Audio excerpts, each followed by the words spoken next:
اللہ کی کتابوں پر ایمان رکھتے ہیں، اللہ کے رسولوں پر ایمان رکھتے ہیں، آخرت پر ایمان رکھتے ہیں، جو کچھ برائی اور اشائی آسمانوں سے اترتی ہے یعنی کہ تقریر، ہم اس پر ایمان رکھتے ہیں، ہم آخر الزمان خاتم النبیین محمد مصطفیٰ صلی اللہ علیہ وسلم کے اوپر ایمان رکھتے ہیں، ان کا کلمہ پڑھتے اشہد ان لا الہ الا اللہ واشہد ان محمدا عبدہ ورسولہ۔ ہم اس لیے مسلمان ہیں کہ ہم اللہ کی توحید پر قائم ہیں، اور اللہ تبارک تعالیٰ نے بھی ہر نبی کو، جو بھی نبی دنیا پہ بھیجا، اس کو ایک ہی پیغام دے کر بھیجا، اور اس کا ایک ہی دین تھا، ہمارے نبی تک پہنچتے پہنچتے ایک ہی دین تھا، وہ ہے توحید۔ توحید کے علاوہ اللہ تعالیٰ قرآن پاک فرماتے ہیں کہ کوئی دین قیامت والے دن بالکل قبول نہیں کیا جائے گا، سب دین ان کے منہ پر مار دیے جائیں گے، صرف ایک ہی دین کو قبول کیا جائے گا، ایک ہی بات کو، وہ ہے وہ توحید۔ تو ہمیں معلوم ہونا چاہیے توحید کیا ہے، اور توحید کو لانے والا کون تھا، کس کے ذریعے یہ توحید ہم تک پہنچی ہے۔ ہمارے پیارے محبوب سیدنا محمد صلی اللہ علیہ وسلم اور نبی اکرم صلی اللہ علیہ وسلم کے صحابہ کرام، ان کی سوانح حیات کا علم ہونا چاہیے۔ ایکچولی یہ میرا مقصد تھا اس سلسلے کو شروع کرنے کا۔ میں اللہ سے دعا گو ہوں کہ اللہ مجھے توفیق عطا فرمائے کہ میں اس کو کنٹینیو رکھوں ہمیشہ، جب تک میری زندگی ہے، اپنی زندگی کے آخری سانس تک اس سلسلے کو جاری رکھوں۔ اور آپ دوستوں سے بھی درخواست ہے کہ اگر آپ کو جو میری باتیں اچھی لگیں تو ان کو ایک دوسروں کے ساتھ شیئر کریں، اپنے بھائیوں بہنوں کے ساتھ، اور اپنے بچوں کو بھی بتائیں، کیونکہ یہ بہت ضروری ہے ہمیں اپنے نبی کے بارے میں جاننا، اور نبی اکرم صلی اللہ علیہ وسلم کی سیرت کے بارے میں جاننا، اور نبی اکرم صلی اللہ علیہ وسلم کے صحابہ کرام کے بارے میں جاننا کہ کس طرح ہمارے نبی نے کن مشکلات میں اس دین اسلام کو پھیلایا، ایک اخلاق کے ذریعے، اور اتنی مصیبتوں اور مشکلات کے ذریعے۔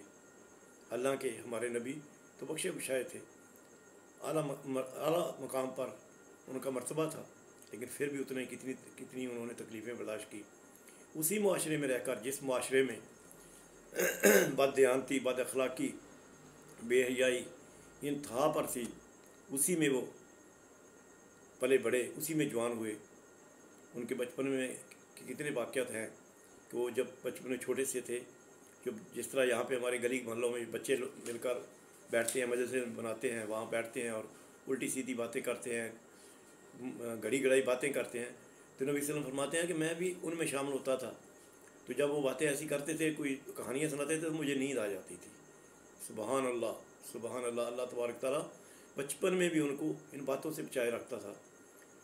تو یہ صحابہ کرام کے ساتھ جو حسن سلوک تھا نبی صلی اللہ علیہ وسلم کا، اور صحابہ کرام نے پھر کیسی کیسی قربانیاں نبی صلی اللہ علیہ وسلم کی خاطر دی، تو حق ادا کر دیا انہوں نے بھی دوستی کا، اور ہمارے نبی نے حق ادا کر دیا اللہ کی اس بات کا جو اللہ نے نبی کے سپرد کی، اس کو پہنچانے کا ہم تک، اور صحابہ کرام نے حق ادا کیا اپنی دوستی کا۔ تب ہمارا بھی حق بنتا ہے کہ ہم بھی حق ادا کریں امتی ہونے کا۔ اور سب سے بہترین طریقہ یہ ہے، جب ہم قرآن پاک کو پڑھیں تو ترجمے کے ساتھ پڑھیں۔ ترجمہ پڑھنا کوئی مشکل بات نہیں ہے، ہر فرقہ کے لوگوں نے اس کا ترجمہ کیا ہوا ہے، آپ کسی کا بھی پڑھ لیں، ترجمے میں کوئی تبدیلی نہیں ہو سکتی، چاہے کسی کا بھی لکھا ہوا ہو، تو اس میں کوئی سوچنے کی بات ہی نہیں ہے، تو اس میں کوئی تبدیلی نہیں ہو سکتی۔ تبدیلی ہوتی ہے جب قرآن پاک کی تفسیر بیان کی جاتی ہے، تو یہاں پر کچھ لوگ ڈنڈی مارتے ہیں، بریکٹ میں نیچے حاشیہ لگاتے ہیں، تو وہاں پہ تھوڑا اختلاف ہے لوگوں کا، لیکن ترجمے میں نہیں ہے۔ تو آپ لوگ کم سے کم بچوں کو ترجمہ ضرور پڑھائیے، الحمدللہ رب العالمین، سوری۔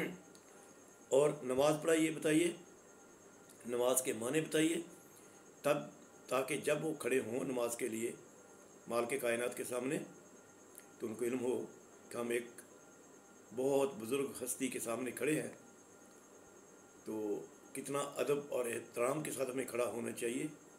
اور مانگنے کا سلیقہ بتائیے، کیسے مانگنا ہے، کیونکہ اللہ کے نبی کے پاس ایک صحابی گئے تھے، انہوں نے پوچھا یا رسول اللہ سب سے بہترین عبادت کون سی ہے؟ تو نبی اکرم صلی اللہ علیہ وسلم نے فرمایا کہ سب سے بہترین عبادت دعا۔ تو میرے بھائیو، یہ نماز بھی دعا ہی ہے، اس کو مختلف جگہ پہ مختلف حصوں میں بانٹا گیا ہے نماز کو۔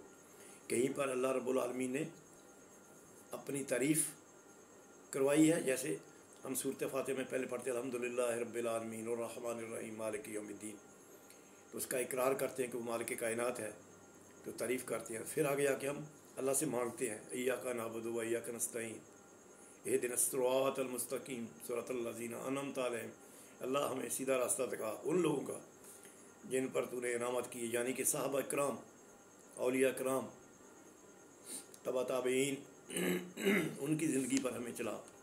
اے اللہ ان سے بچانا ہم کو جن پر تیرا غصہ ہوا، جن پر تیرا غضب ہوا، جو راہ راست سے بھٹکے ہوئے تھے. تو یہ سب چیزیں ایک دعا ہے، مانگ رہے ہیں ہم اللہ سے رحمت.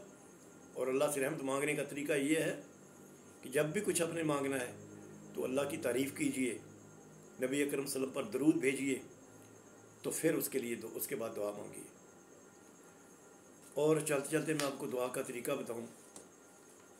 اکثر آپ نے سنا ہی ہے اور آپ مانگتے بھی ہیں، لیکن میں تھوڑا سا اضافہ کروں گا آج اس میں، شاید آپ کو میری یہ بات پسند آئے. میرے خیال میں دعا مانگنے کا طریقہ یہ ہے کہ آپ یقین کامل کے ساتھ، باوضو ہو کر، یقین کامل کے ساتھ، دل کی گہرائیوں سے بھروسہ کرتے ہوئے کہ میں جو کچھ مانگوں گا انشاءاللہ مجھے ملے گا، اللہ رب العالمین پر یقین کامل کرتے ہوئے کہ وہ میری سنے گا، اس یقین کے ساتھ دعا مانگیے. اور پھر ان الفاظ کو زبان سے دہرائیے. اور تیسری بات جو میں اپنی طرف سے ابھی کہنے جا رہا ہوں وہ یہ کہ اگر آپ کا یہ دعا مانگنے کا طریقہ کار یقین کامل کے ساتھ ہے اور احترام کو ملحوظ خاطر رکھتے ہوئے اللہ سے دعا کر رہے ہیں، تو اگر اس میں آپ کی آنکھیں شامل ہو جائیں، یعنی آپ کی آنکھوں میں بھی التجا ہو، آنسو آ جائے، تو کیا کہنے پھر اللہ تعالیٰ کی ذات پر کیسے اس کو رد کرے گی؟ وہ تو کسی بھی مانگنے والے کو لٹاتا ہی نہیں ہے. سب سے بڑا غیرت والا مالک میرا ہے، خدا ہے، رب العالمین ہے. اس کے آگے کوئی جھولی پھیلاتا ہے تو کبھی وہ خالی جھولی نہیں لٹاتا. تو جب اس کو احترام اور عزت کے ساتھ وہاں پہ آپ دست بدستہ ہو کر آنکھوں میں آنسو لا کر دعا مانگیں گے، وہ کیسے قبول نہیں کرے گا؟ تو موضوع سے پھر ہٹ گیا ہوں. کہنے کا مطلب یہ ہے کہ اپنے بچوں کو تعلیم دیجیے، ایسی تعلیم دیجیے کہ ان کو پتہ ہو کہ ہمارا دین کیا ہے، ہم نماز میں کیا مانگ رہے ہیں، قرآن پاک پڑھ رہے ہیں تو اس میں کیا ہے اللہ کا پیغام ہمارے لیے، جو ضابطہ حیات تو کہا گیا کہ قرآن پاک پورا ضابطہ حیات ہے. تو یہ سب باتیں ان کو بتائیے، آج ہی تربیت کیجیے ان کی، تو پھر انشاءاللہ دیکھیں گے آپ کو اس کے انعامات بھی ملیں گے. وہی بچے آپ کے لیے بخشش کا سبب بھی بنیں گے، آپ کے لیے نعمتوں کا سبب بھی بنیں گے، اور اللہ کی بارگاہ میں قبولیت بھی ہوگی. تو آج یہی باتیں میں کرنا چاہ رہا تھا. انشاءاللہ کل پھر وہی کام سلسلہ شروع رہے گا جو اللہ کے نبی اکرم صلی اللہ علیہ وسلم کی حیات مبارکہ کے بارے میں ہے. تو آج میں تھوڑی سی ایسے ہی دل میں آئی کہ میں تھوڑا سا اپنے دل کی بات کروں آپ سے. تو ممکن ہے آپ کو پسند آئی ہوگی، تو اگر آئی ہو تو پھر پلیز اپنے بچوں سے ضرور شیئر کیجیے. اجازت چاہتا ہوں. السلام علیکم ورحمۃ اللہ وبرکاتہ. سبحان ربک رب العزت عما یصفون وسلام المرسلین والحمد للہ رب العالمین.